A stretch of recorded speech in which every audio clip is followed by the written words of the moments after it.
एक घना जंगल था जहाँ बहुत से जानवर और परिंदे रहते थे। इनमें एक छोटी सी चिड़िया चंचल और एक बड़ा हाथी भूलो थे। भूलो अपने बड़े साइज के बावजूद दिल का बहुत नर्म था, जबकि चंचल छोटी सी होने के बावजूद बहुत बहादुर और चालाक थी।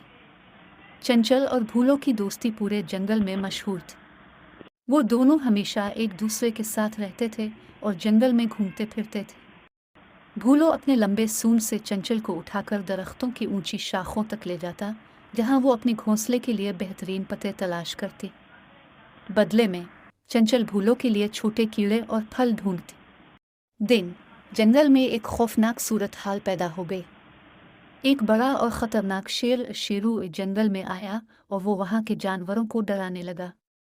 सब जानवर खौफजदा होकर अपने अपने घोंसलों और बिलों में छुपने लगे। चंचल और भूलो भी अपने घर की तरफ दौड़ने लगे, लेकिन भूलो की रफ्तार बहुत सुस्त थी। चंचल ने फौरन सोचा कि अगर भूलो को बचाना है तो कुछ करना होगा।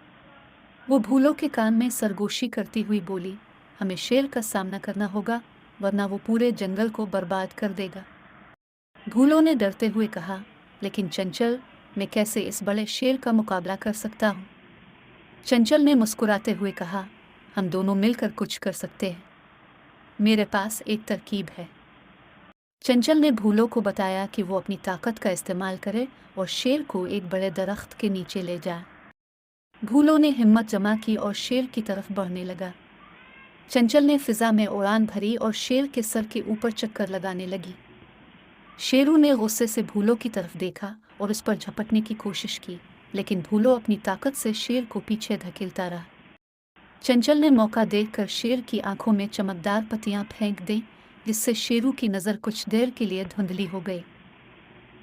भूलो ने फौरन अपने सूंड का इस्तेमाल करते हुए शेर को एक बड़े दरख्त के नीचे धकेल दिया। जैसे ही शेर दरख्त के नीचे पहुंचा, चंचल ने जोर से पुकारा, भूलो, अब जोर लगाओ। भूलो ने अपनी पूरी ताकत से दरख्त की शाखों को हिलाया और एक भारी शाख शेर पर गिर गई। शेरू खौफजदा होकर वहां से भाग निकला और कभी वापस ना आया। चंचल और भूलो की दोस्ती पूरे जंगल में मशहूर थी। वो दोनों हमेशा एक दूसरे के साथ रहते थे